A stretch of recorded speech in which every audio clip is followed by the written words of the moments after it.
Hey, good morning, folks. My name is Ryan Cunningham. I'm the Medham's Help Desk Manager. With me today is Trevor Burns. He's the Student Data Coordinator and Acting Capacity Staff Data Coordinator. I'm also with Mary Adley, the Coordinator for State Agency Programs and Special Projects on the Special Services team. Perfect. And Kathy Warren, who's our Educational Data Management Systems Manager. Say hello, Kathy. Hi, everybody. So we're not gonna get too deep into the weeds today about student and staff entry. Trevor's gonna be driving. If you can go to the help desk page for me, Trevor. Yes. We have a couple of job aids for people who may happen to be new. So if you go down to staff data entry, just highlight the link up there in case anyone wants to figure out how to get here. Thank you.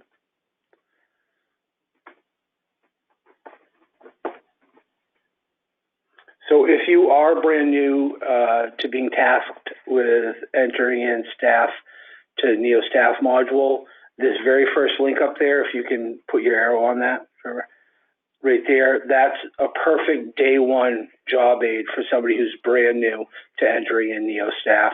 If we can back out of here, I'll show you there is a comparable job aid for student data entry.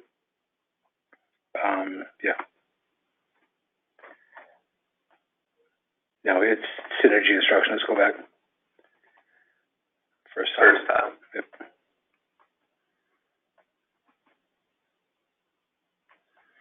So you'll see that second bullet under general synergy documentation. That's comprehensive 77-page training aid, training guide, job aid, whatever you want to call it, for somebody who is brand new to entering in student staff. So let's go back to the PowerPoint. We'll talk about what's new for staff and then student. So go to the next slide. So we've added the Educator ID to not only the certification application lookup, which is a module in the NEO public portal. So anybody can get to this. There is no login necessary. So you can look up somebody's credentials if you have either the personal details, last name, last four, their SSN and date of birth, or their Educator ID. So we've added the Educator ID mainly because we have third-party contractors, organizations such as like contracted transportation bus services or a contracted psychologist who are hesitant to give out their employees SSNs, and that's completely understandable. But if they've had at least their CHRC or any endorsements, they will have an Educator ID. So it just gives you an alternative pathway to either looking up their certification status or by going into the NEO Staff search and entering them into NEO Staff. So the question always comes up, who needs to be entered into NEO Staff? Basically anybody who is potentially going to have direct unsupervised direct contact with your students. They need to have their CHRC.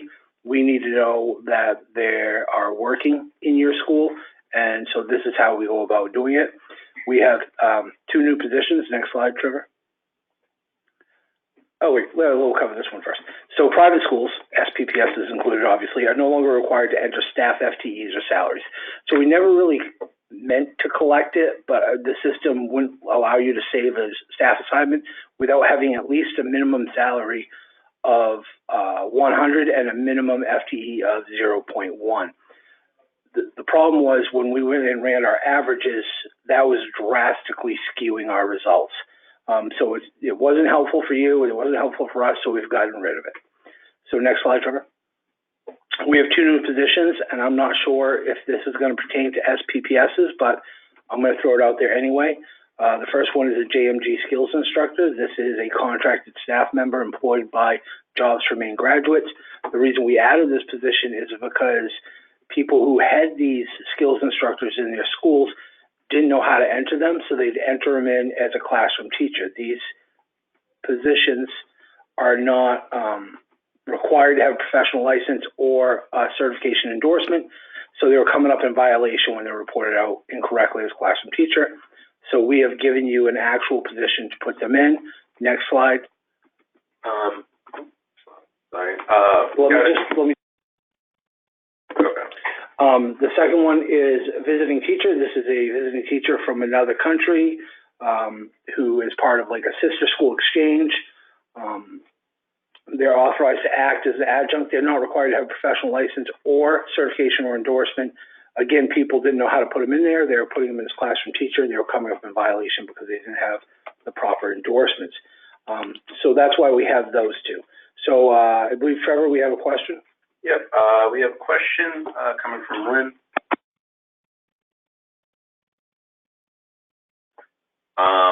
Do SPPSs need to enter staff salaries? From Lynn, and no, we just covered that. Private schools no longer need to enter staff salaries, and I will type that to them as well. Perfect, thank you. So once you have that, so if we go, once you get in that, Trevor, let me know. I'll have you navigate to, so go to the web page.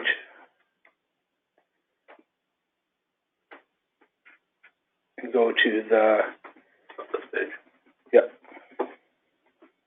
and go down to student enrollment title, I believe. Student enrollment guides. So under student enrollment, that first bullet point, this is the enrollment guidance document. So this tells you a bunch of different scenarios. Like let's say I have a student who receives special services. They're placed at a residential facility by DHHS or another state agency. It'll give you a breakdown of where the responsibilities lie. So who holds the primary, who holds the concurrent, who needs to report what. So for special purpose private schools, you're obviously holding the concurrent or partial enrollment. You can't create that enrollment until the primary school has created their enrollment. And the primary enrollment cannot end their enrollment until you have ended your enrollment. So there needs to be an open dialect between you and these responsible districts to be able to get these kids entered. SPPSs are responsible for entering attendance, days enrolled, days present, days excused absences into the concurrent enrollments. The truancy, however, is handled by the responsible district, the primary enrollment holder, and you are not required to enter behavior or bullying. So this is a very helpful document. If you have any questions as to what your requirements are, opposed to what the primary or responsible district's responsibilities lie. So I wanted to go over that. I'll hand it over to Trevor. He's going to go back to the PowerPoint, and we're going to cover, there's some changes to attendance this year. We need to have all four quarters are going to need to be certified. They're going to be snapshotted. So he's going to show you the report and cover that. So go ahead, Trevor. Thank you. Hello, everyone. This is Trevor. So with this year, attendance reporting is going to change quite a bit. We are now collecting attendance quarterly, and we'll need to have attendance certified and submitted each quarter by the superintendent. And just a few reasons that is Maine is required by law to report chronic absenteeism data, and a student is considered chronically absent if they miss 10% or more of their days enrolled.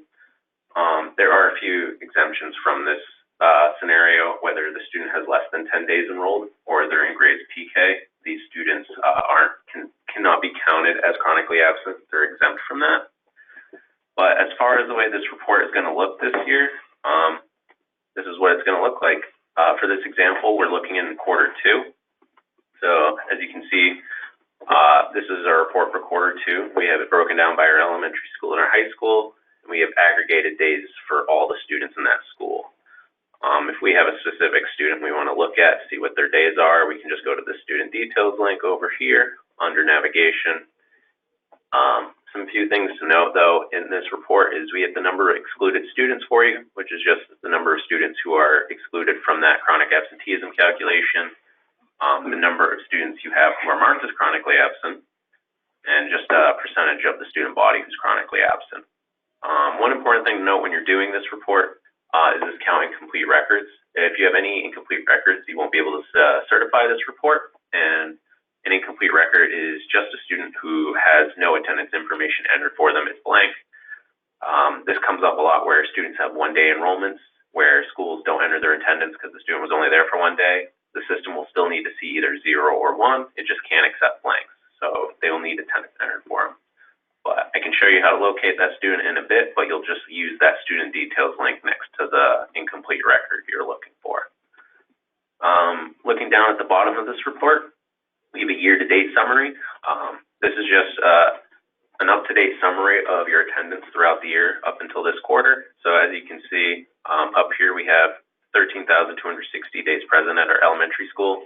That number is also reflected down here in our years-to-date summary, as well as the quarter one information right above it. One thing to note though, once the quarter two date has passed, or if you have already certified and you'd like to make a change to information reported in a previous quarter, you still will be able to do that.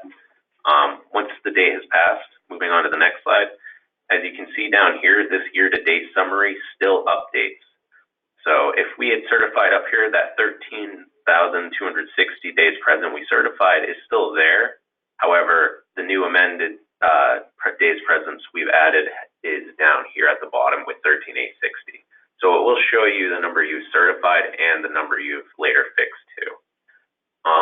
One thing that's going to matter though, when you move into the fourth quarter attendance, that certification button has moved down to the bottom of the report. And that's because at this point in the year, you're not only certifying your quarter four attendance, you're also certifying your year-to-date summary as being accurate. So as you can see, all the changes we made throughout the year, that 13,860 and all that is in this year-to-date summary. So once certifying this section certifies both. We have a question. Do we need to only reflect total days enrolled as a quarterly figure or year-to-date? So when you enter your enrollment or your attendance information in Synergy, it's going to ask you which quarter are you reporting for the student. So say if it was back in quarter two, you just select quarter two, and you're only putting in the days enrolled for that student in that quarter. And when you go to the numbers in this report is just all the days enrolled for your students added up. The year-to-date is just showing you up to this point in the year what your attendance looks like, but when you're reporting for attendance for each student, it's going to be by quarter.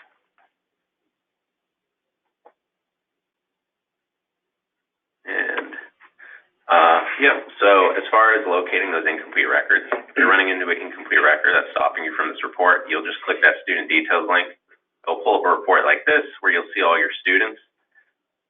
It'll also let you know if these students are chronically absent, yes, no, or if they're exempt from it. But if you're looking for the student who is your incomplete record, you'll come over to these days enrolled or days present column. You'll click a little arrow twice there. It's hard to see in this report, but when you click that, it'll pull all the blank students up to the top, and those are the students you'll just need to enter your attendance information for. So as far as attendance goes, that's attendance. Those questions that have just come in from the last couple of people, I'll type the answers we said back to you.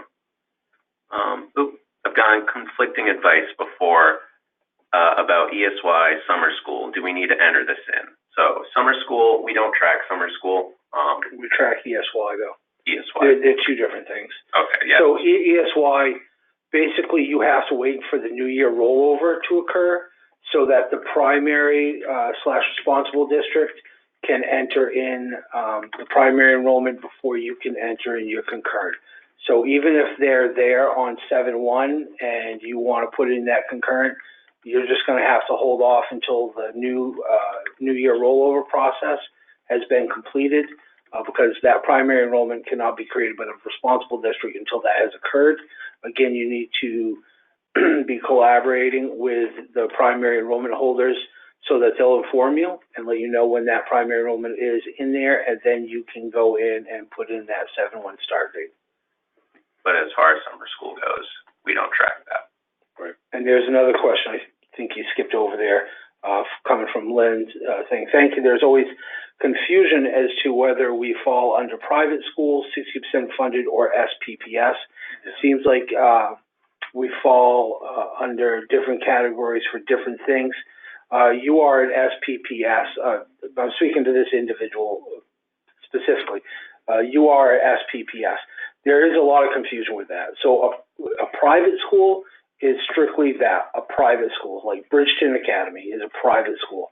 The 60% funded, there's only 11 in the state, and they know who they are. So if there's any question whether or not you're a 60% funded school, you're not. These are Erskine Academy, Lincoln Academy, Lee Academy, Freiburg is one, Blue Hill, MCI is one, yeah.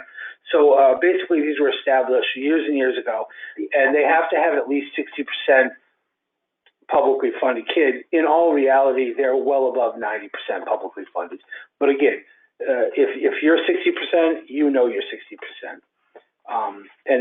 Private school is just, there's two categories under that. There's sectarian, which is religious-based, and then non-sectarian, which is not a religious-based school, but they're also not a special purpose private school, again, like Bridgeton Academy. So I hope that answers that question. So, got another question. Is 7-1 considered quarter one? I can actually show you those quarter dates real quick, and the way those are set up. So the way quarterly is looking like this here, quarter one, the reporting period is from October 1st to October 15th. That's the time you'll be reporting quarter one. And that is to include data from July up till September. So 7-1 would be considered the start of the quarter's information date. So that's where you'd be pulling that data from. And quarter two, similarly, opens on January 1, closes January 15th, and that's information from October to December, and so on. So next question is, do SPPSs need to report staff salaries in NEO? No. They used to, and we encourage that they use a minimum salary of 100, but new for this year, neither salaries nor FTEs are required to be reported for employees at all private schools. So not only SPPSs, but also private sectarian and private non-sectarian. So all three of those school types do not currently have to enter in salary or FTE data for their employees. Next question is, if a student was enrolled last year and continues their enrollment with us, but does not attend ESY, doesn't have it in their IEP and starts again in the fall, do we count their ESY attendance? All would be absent, all ESY. Do we enter them in the fall? You would just exit them like a regular student, exit them in the end of June, and then don't re-enroll them until they actually physically return to your campus for instruction in the fall. So you would just exit them like a regular student and then re-enroll them at the beginning of the year. You said in June, you'd exit them. You said exit them in June, correct? Right. Or whatever the exit date is. So more than likely it's in June.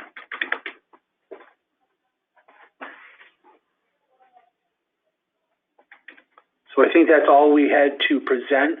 We're going to stick around for at least 10 more minutes, where we'll stick around for 40 if that's what it takes.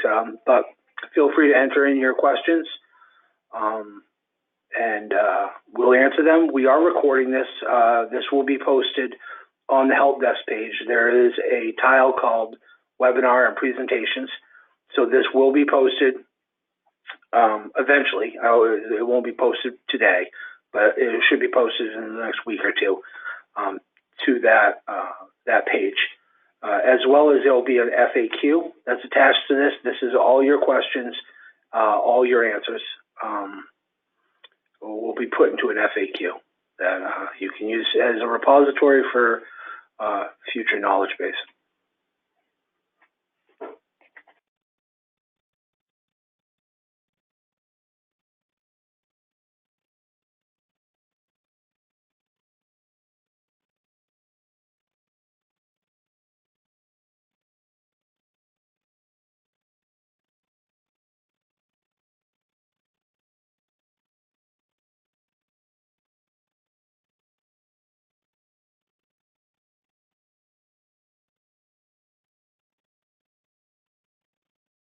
Another question, do we have to report restraints and seclusions this year?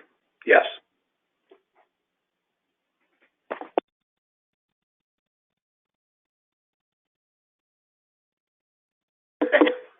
So attendance, restraint, and seclusion, yes. Behavior and bullying, no.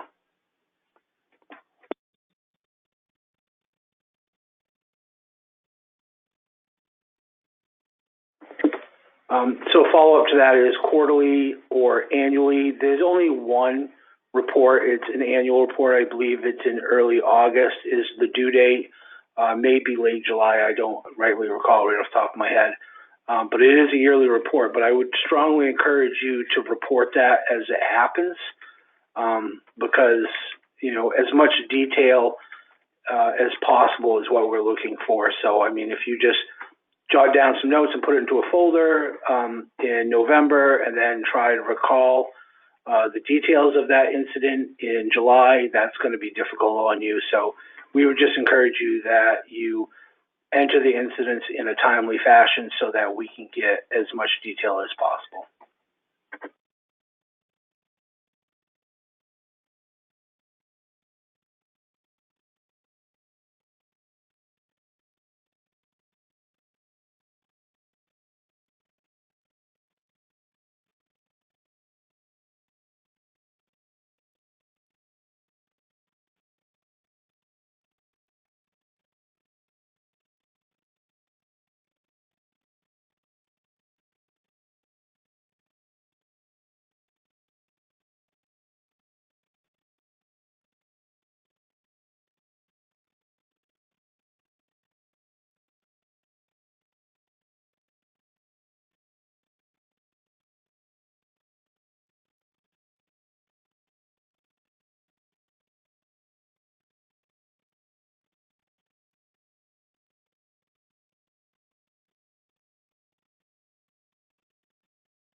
Okay, another question. In regards to ESY data entry, the sending district will need to enter the primary enrollment with a start date that matches the ESY start date, correct? Yes. Yes, that is correct. So again, you'll have to work in collaboration to give them the date that that student started ESY with you and ask that they put that date in as the primary enrollment start date.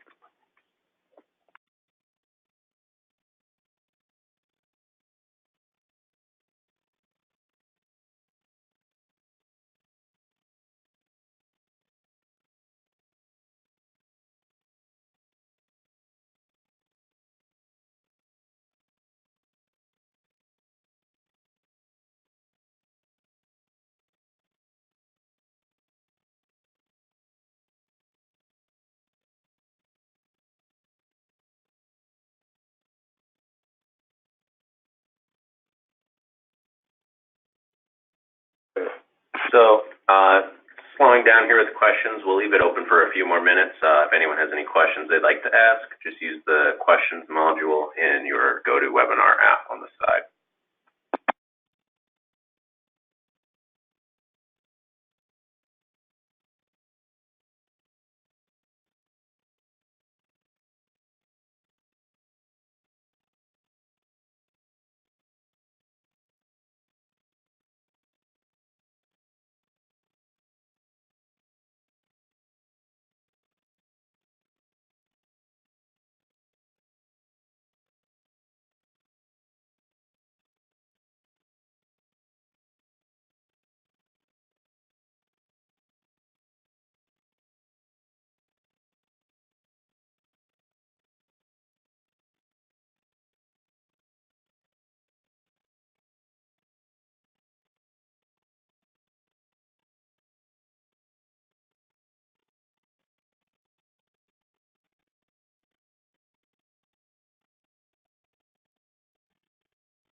Got another question.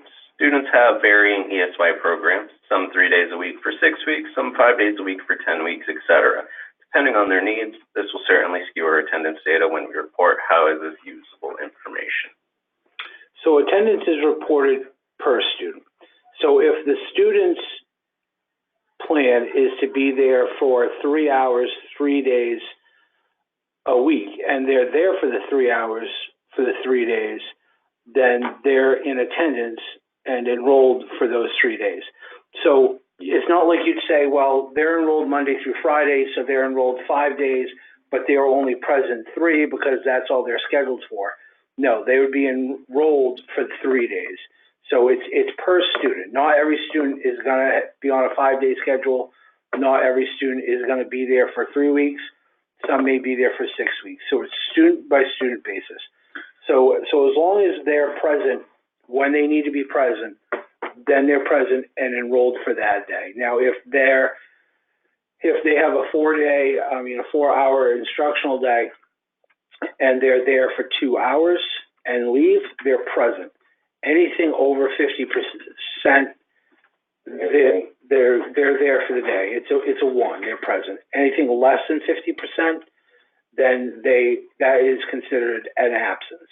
And an example for that being, if you have a student who's only scheduled to have half a day of school, if they show up for half of that half day, so they were there for a quarter of that day, they would be considered present on that day because they made half of their instructional time schedule.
All right, we'll give a couple more minutes, 2 more minutes for questions if anyone has anything left they would like to get out.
Another question. So do we add ESY attendance data to the Q1 attendance data? Yes, you would.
Hi, this is Mary.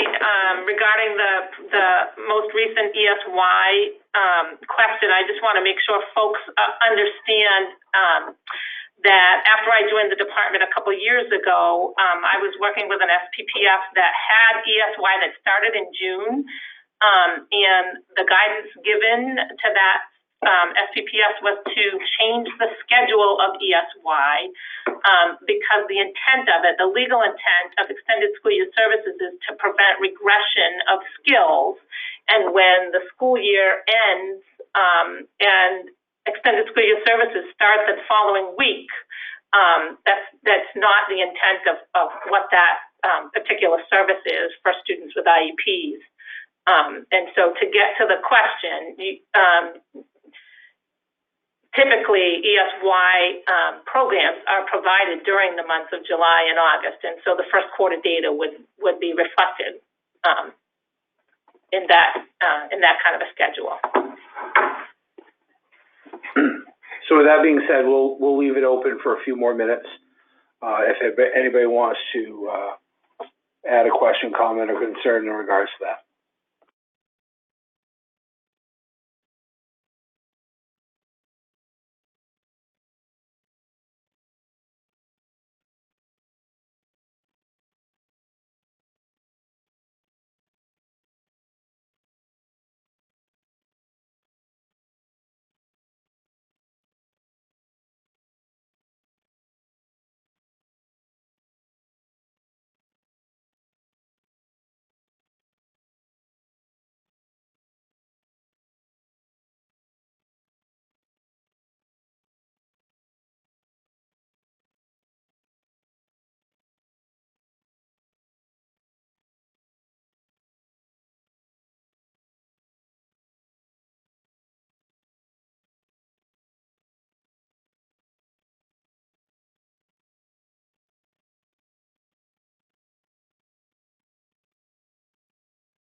All right, everyone, looks like we got no more questions coming in, so we'll go ahead and wrap up this webinar. Thank you, everyone who showed up. And with that, you guys are all set. Have a nice day.